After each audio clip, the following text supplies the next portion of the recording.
चलो एवरीवन इस क्वेश्चन को देखते हैं, ठीक है। हमने ऑलरेडी सारा थ्योरी पढ़ लिया, compound microscope, simple microscope, telescope. ये क्वेश्चन देखते हैं। This is a question based on compound microscope. A compound microscope of an objective lens of focal length 1 centimetre, है ना, and an eyepiece of focal length 5 centimetres are kept at a separation of 10 centimetres. ठीक है, 10 centimetre के separation पे रखा गया है। The distance between an object and the objective, मतलब ऑब्जेक्टिव मतलब ये पहले वाला लेंस जो आपके ऑब्जेक्ट की तरफ फेस करता है। The distance between an object and the objective lens for which the strain on the eye is minimum is n/40 centimetres. Integer type question है ये। बोला है कि ऑब्जेक्टिव एंड ऑब्जेक्ट के बीच का ऐसा एक डिस्टेंस है जिससे आँख किस तरफ होता है, इस तरफ होता है, वो इमेज को देखता है विद ए रिलैक्स्ड आई। समझ में आया क्या बोला मैंने? With A relaxed I for which the strain on I is minimum is n/40 the value of n is.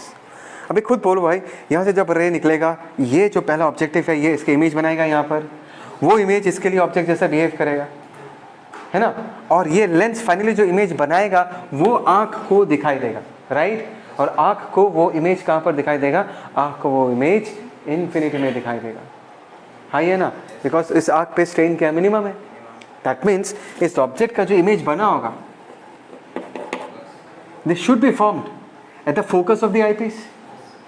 हाँ ये ना, क्योंकि हमने सीखा है ना यार, पहले लेंस ने जो इमेज बनाया वो दूसरे लेंस के लिए ऑब्जेक्ट जैसा बिहेव करता है। कम ऑन पीपल, पहले लेंस ने जो ऑब्जेक्ट जो इमेज बनाएगा वो दूसरे लेंस के लिए ऑब्जेक्ट जैसा बिहेव करेगा। और इसको कहाँ पर बनना है? This should be formed at the focal length of the eyepiece. तब जाके ये आई पीस जो है इसका जो इमेज बनाएगा वो कहाँ पर बनाएगा?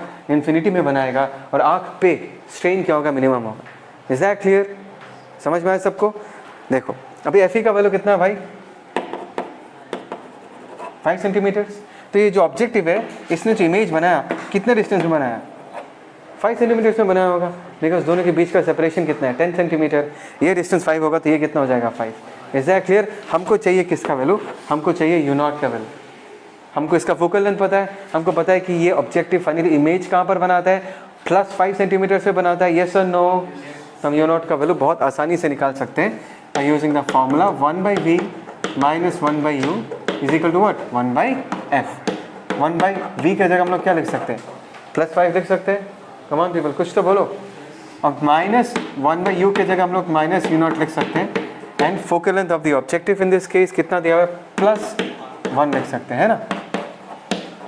सो 1/u0 का वैल्यू कितना हो जाएगा? दैट इज 1 - 1/5 कितना हो जाएगा? 4/5 दैट इज u0 1/u0। तो u0 का वैल्यू कितना हो जाएगा? 5/4। Is that clear? सेंटीमीटर्स में आएगा, लेकिन यहाँ पर क्या है? 40 ऊपर हो गया n। इसको हम बदल के कैसे लिख सकते हैं? 50/40 लिख सकते हैं। ये सर नो? तो n का वैल्यू हमको क्या मिल जाएगा? n का वैल्यू हमको मिलेगा 50। बोलो समझ में आया नहीं है? राइट, 2020 का सेकंड शिफ्ट का आया हुआ क्वेश्चन।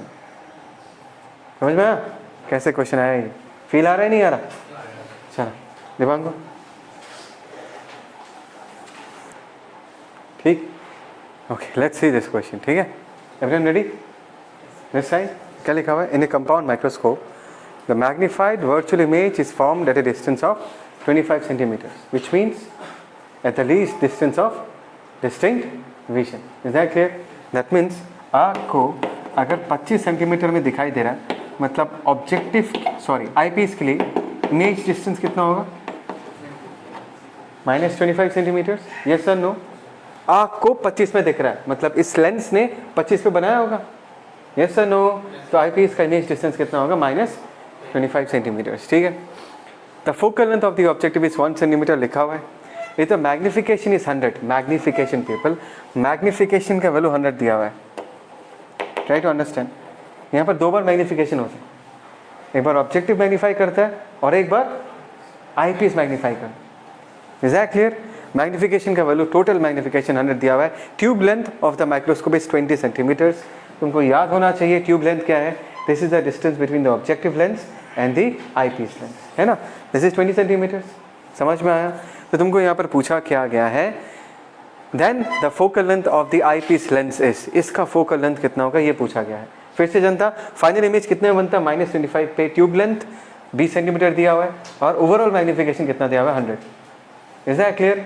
अभी एक बात बताओ, अगर यहाँ पर ऑब्जेक्ट है, लेट अस से ये मैंने u0 माना, तो इमेज कहाँ पर बना होगा? ये जो डिस्टेंस है इसको v0 बोलते हैं, कम ऑन पीपल, और इसको हम क्या बोलेंगे? This is ue। यस और नो पीपल? यस और नो? तो यहाँ पर according to the given data मैं क्या करता हूँ, से जो ऑब्जेक्ट डिस्टेंस u0 को क्या मान लेता हूँ? x सेंटीमीटर्स मान लेता हूँ। जब हम वैल्यू पुट करेंगे तब हम साइन के साथ पुट कर देंगे, ठीक है ना? This is x। यस और नो पीपल? ओके। अगर ये x पे है तो v0 कितना होगा, निकाल सकते हैं? अगर ये x पे है तो v0 कितना है हम निकाल सकते हैं, हाँ या ना? Bye using the formula 1/v - 1/u = 1/f। देखते हैं, ठीक है ना? That is 1/v0 minus minus plus हो जाएगा, x = 1/f कितना हो जाएगा? 1 पुट कर दिया हमने, ठीक? तो यहाँ पर हमको क्या मिलेगा? 1/v0 = 1 माइनस 1/x कितना आएगा? x - 1 divided by x, which means v0 in this case is x divided by x - 1 centimeters। बोलो समझ में आया नहीं है? मतलब ये जो डिस्टेंस है जनता, ये जो डिस्टेंस है, दूसरे कलर से शो करता हूँ, ये जो डिस्टेंस है ये कितना पाया गया? x divided by x - 1 centimeters। Yes people? कोई डाउट, कोई शक? राइट? अच्छा, अभी अगर ये x/x - 1 है, क्या तुम मुझे बता सकते हो ue का वैल्यू कितना होगा? बिकॉज ये 20 है और ये इतना डिस्टेंस है, तो ये रिमेनिंग डिस्टेंस कितना होगा जनता? मैं यहाँ पर लिख के रखता हूँ। इन दिस केस ue का वैल्यू अगर हम देखें, that is 20 minus of x divided by x - 1, ठीक है ना? थोड़ा सा, अच्छा ठीक है, ऐसे ही रखते हैं। कोई डाउट? ओके। तो ये जो हमने डिस्टेंस निकाला ue, that is actually the object distance for the eyepiece. और ये आईपीएस फाइनल इमेज कहाँ पर बनाता है भाई? ये आईपीएस फाइनल इमेज कहाँ पर बनाता है? 25 सेंटीमीटर पे बनाता है। Is that clear? और हमको चाहिए, फिर से और एक बार याद करो, हमको चाहिए क्या? हमको चाहिए फोकल लेंथ ऑफ आईपीस, ठीक? Okay, now try to understand. अगर ue का वैल्यू इतना x में है, यस और नो? v का वैल्यू हमको 25 पता है, और अगर मैं लेंथ फॉर्मूला यूज करूंगा 1/v - 1/u = 1/f, f का वैल्यू x के टर्म्स में आएगा नहीं आएगा? बोलो ना भाई, x का वैल्यू x के टर्म्स में आएगा। दैट मीन्स अगर हमको f का वैल्यू चाहिए, हमको सबसे पहले x का वैल्यू निकालना पड़ेगा, वो तब हम फोकल लेंथ ऑफ आईपीस बहुत आराम से निकाल सकते हैं। अभी x का वैल्यू कैसे निकाले भाई? x का वैल्यू हम इस कंडीशन को यूज करके निकाल सकते हैं कि मैग्नीफिकेशन कितना 100, ठीक है ना? हमेशा इस बात को याद रखना कि magnification is magnification of the objective multiplied by magnification of the eyepiece, दोनों का मल्टीप्लीकेशन होता है। Is that clear people? Okay, so 100 दिया हुआ है। What is the magnification of the objective? Is it not v by u? Is it not v by u? तो v by u की जगह हम लोग क्या पुट कर सकते हैं? v की जगह x divided by x - 1 into u की जगह हम लोग क्या पुट कर सकते हैं? x। बोलो समझ में आई नहीं आया? Is that clear? ये हो गया हमारा magnification of the objective. Eyepiece का मैग्नीफिकेशन कितना होगा जनता? आईपीस वो भी v by u होगा। v का वैल्यू कितना होगा? 25 पुट करेंगे इन this case, divided by object distance. In this case क्या पुट कर देंगे हम लोग? ue का वैल्यू। ue का वैल्यू बहुत मेहनत से निकाला था, वो कितना है? 20 माइनस x बाई x - 1। बोलो समझ में आ रहा है नहीं यार? दिमाग देखो, most of you might be thinking about the science, क्योंकि हमने यहाँ पर साइन कंसिडर किया नहीं है। एक्चुअली साइन कंसिडर किया, सारे माइनस कैंसिल आउट हो जाएगा। देखो यहाँ पर जो मैग्नीफिकेशन 100 बोला है, एक्चुअली में मैग्नीफिकेशन नेगेटिव में आना चाहिए या नहीं चाहिए बताओ? बिकॉज अगर तुम्हारा कंपाउंड माइक्रोस्कोप को देखोगे, अगर ऑब्जेक्ट अपराइट होता है तो यहाँ का इमेज इन्वर्टेड होता है, और ये जो फाइनल इमेज बनाएगा वो भी तो इन्वर्टेड ही होगा। तो मैग्नीफिकेशन का साइन -100 आना चाहिए था।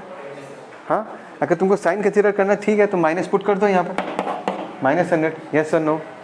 लॉजिक समझ में आया नहीं आया? मैग्नीफिकेशन 100 बोला है, मतलब तुमको ये समझना है कि ये मैग्नीट्यूड बोला गया है 100, क्योंकि एक्चुअली कंपाउंड माइक्रोस्कोप का जो फाइनल इमेज बनता है ना, वो इनिशियल इमेज के रेस्पेक्ट में उल्टा होता है, तो मैग्नीफिकेशन कभी भी पॉजिटिव नहीं हो सकता, नेगेटिव में आना चाहिए। कम ऑन पीपल, यस और नो। अभी देखो नेक्स्ट, अभी अगर मैं एफ नॉट का वैल्यू पुट करूँ v बाई यू, क्या पुट करूँ v बाई यू, देखो v नॉट का वैल्यू तो पॉजिटिव होगा, दैट्स ओके, बट u का वैल्यू नेगेटिव होना चाहिए, -x, बोलो।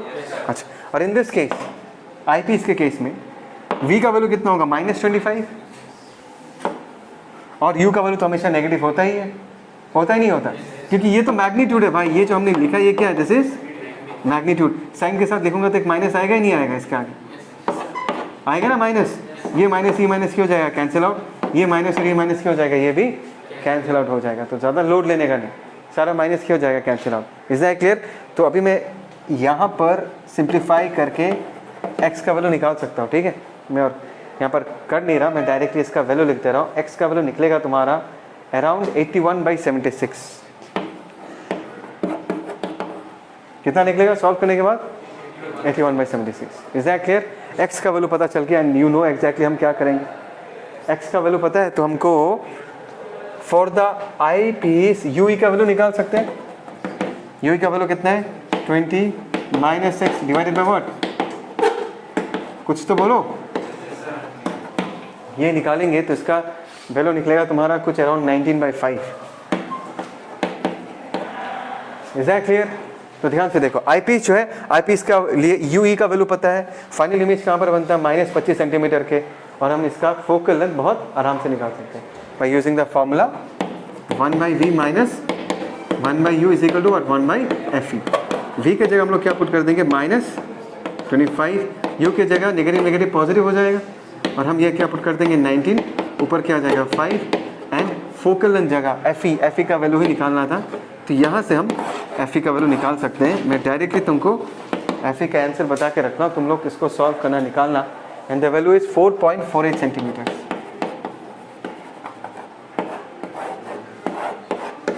बोलो क्या बोलते हो, समझ में आया नहीं आया? तो ये मैं मानता हूँ it's a challenging question in exam hall, क्योंकि 81/76 निकालना फिर उसको यहाँ पर पुट करना, क्योंकि आया हुआ क्वेश्चन है 2020 का, समझ में आया? तो इजी क्वेश्चंस भी आते हैं और कुछ हिला देने वाला क्वेश्चन भी आ जाता है। Is that clear? ये क्वेश्चन कंटिन्यू करते हैं, देखो। The magnifying power of a telescope with tube length of 60 centimetres. ध्यान से देखना, लेकिन डाटा क्या क्या दिया हुआ है क्वेश्चन। ट्यूब लेंथ कितना दिया हुआ है, 60 सेंटीमीटर है ना, और मैग्नीफाइंग पावर कितना दिया हुआ है, 5 दिया हुआ है। What is the focal length of the eyepiece? Eyepiece का फोकल लेंथ पूछा गया, बहुत ही स्ट्रेट फॉरवर्ड क्वेश्चन है, 2020 का आया हुआ क्वेश्चन है। मैग्नीफाइंग पावर कितना दिया हुआ है, 5, और एक टेलीस्कोप का मैग्नीफाइंग पावर अगर हमको फाइनल इमेज रिलैक्स्ड आई से देखना है तो कितना होता है, ये 5 दिया हुआ है। और ट्यूब लेंथ क्या होता है, जनता याद है या नहीं है? इन्फिनिटी से रे आएगा तो इमेज कहाँ पर बनेगा, f0 में बनेगा, है ना, and that should be the focal length of the eyepiece. Yes और no? So what is the length of a telescope? It is f0 + fe, और इसका वैल्यू कितना दिया है, 60। अभी अगर हमको focal length of eyepiece चाहिए, हम एक काम करते हैं, f0 को सब्सटीट्यूट कर देते हैं। f0 का वैल्यू कितना होगा, 5 टाइम्स ऑफ fe, f0 का value 5 times of fe plus fe is equal to 60 centimetres. तो focal length of eyepiece कितना आ जाएगा, 10 सेंटीमीटर। बोलो समझ में आया? Is that clear? बहुत ही सिंपल सा चीज़ है, राइट? दिमागो चलो पीपल, नेक्स्ट क्वेश्चन को देखते हैं, ये भी इंटरेस्टिंग है। देखो, a telescope has an objective length of focal length, objective का है कितना दिया हुआ है, 150 सेंटीमीटर, है ना। देखो सारा हिंट जो है ना वो क्वेश्चन में ही छुपा हुआ है, जब क्वेश्चन को पढ़ोगे ना फोकस इधर उधर नहीं होना है, ठीक है। नेक्स्ट क्या है, आईपीस का फोकल लेंथ कितना दिया हुआ है, 5 सेंटीमीटर। दिमाग में क्या चमका कि तुमको मैग्नीफाइंग पावर पता है, बिकॉज मैग्नीफाइंग पावर कितना है, f0/fe, दोनों डाटा दिया हुआ है। If a 50 metre tall tower at a distance of 1 kilometre is observe through this telescope, मतलब 1 किलोमीटर के डिस्टेंस में, यहाँ जगह नहीं इसलिए बना रहा, यहाँ पर एक 50 मीटर टॉल टावर, समझ में आया? इसको देखा जाता है टेलीस्कोप के through in normal setting. Normal setting का मतलब क्या है कि फाइनल इमेज कहाँ पर बनेगा, इन्फिनिटी में बनेगा, रिलैक्स्ड आई से देखा जाएगा, Is that clear? So the angle formed by the image of the tower is theta. The angle formed by the image of the tower, मतलब ये विजुअल एंगल है ना, ये visual angle form by the final image. Theta कितना ये पूछा गया, बहुत ही सिंपल है. ध्यान से देखो, यहाँ से जो रे यहाँ पर गिरेगा इसको अल्फा बुलाते हैं, है ना. इस अल्फा को हम क्या बुला सकते हैं? This is the visual angle formed by the naked I also. Naked eye अगर यहाँ पर होता अल्फा एंगल पे ही तो गिरता. अभी अल्फा का वैल्यू हम क्या लिख सकते हैं? देखो alpha in this case alpha can be treated as 10 alpha because alpha बहुत छोटा हो गया इन दिस केस. 10 अल्फा को हम क्या लिख सकते हैं? 50 मीटर्स. इसमें वाइट से लिखता हूँ. ध्यान से देखो, alpha in this case is perpendicular by base, है ना. अल्फा को नियरली 10 अल्फा मान के हम सॉल्व कर सकते हैं. वो कितना होगा? 50 मीटर्स डिवाइडेड बाय नीचे क्या लिख देंगे? 1 किलोमीटर इज 1000 मीटर्स, राइट. ये चला गया, 0 0 चला गया, दैट इज 520 होगा 1/20 radian. Come on people, yes और नो. अभी एक काम करते हैं, हमको चाहिए बीटा. बीटा समझ में आता है या नहीं आता? क्या होता है बीटा? मतलब जो फाइनल इमेज बनेगा ना, यहाँ पर एंगल सस्टेन करता है, दैट इज बीटा. याद है ये नहीं है? और बीटा का वैल्यू हम कहाँ से निकाल सकते हैं? बीटा का वैल्यू हम मैग्नीफाइंग पावर से निकाल सकते हैं, because magnifying power is what? Visual angle subtended by the final image divided by visual angle subtended at the naked eye, that is alpha. और मैग्नीफाइंग पावर निकालने का दूसरा फॉर्मूला क्या है? F0/FE. और दोनों डाटा हमको यहाँ पर दिया हुआ है. ध्यान से देखो, F0 को हम क्या लिख सकते हैं? फोकल लेंथ ऑब्जेक्टिव का 150 सेंटीमीटर. और FE को हम लोग क्या लिख सकते हैं? बोलो भाई, 5 सेंटीमीटर कैंसिल आउट हो जाएगा, तो यहाँ पर कितना बचेगा? 30. सो बीटा का वैल्यू कितना होगा? अल्फा इंटू 30, है ना. और अल्फा का वैल्यू हमने ऑलरेडी निकाल के रखा है, दैट इज 1/20 इंटू 30. तो 3/2 रेडियन, दैट इज 1.5 रेडियन. बोलो समझ में आया नहीं आया? राइट. एंगल में कन्वर्ट करना है. ऑप्शंस मैंने लिख के दिया है क्या? नहीं दिया ना. अच्छा, दिया एंगल में. इसको डिग्री में कन्वर्ट कर सकते हैं. कैसे डिग्री में कन्वर्ट करेंगे? 3/2 मतलब पाई डिवाइडेड बाय व्हाट? 180. कितना आएगा? इन दिस केस बोलो भाई, दैट इज नियरली पाई 120. अगर हम इसको सॉल्व करेंगे, इसका वैल्यू नियर अबाउट 84 डिग्री ऐसा जैसा आता है. एक बार पॉज करना यार. यहाँ पर एक छोटा सा मिस्टेक हो गया. π/180 नहीं लिखना चाहिए था ना. क्या लिखना चाहिए था? 180/5, है ना. 1.5 into 180/π and it will nearly come out to be 84 degree. बोलो समझ में आया? पक्का? श्योर देवांगो?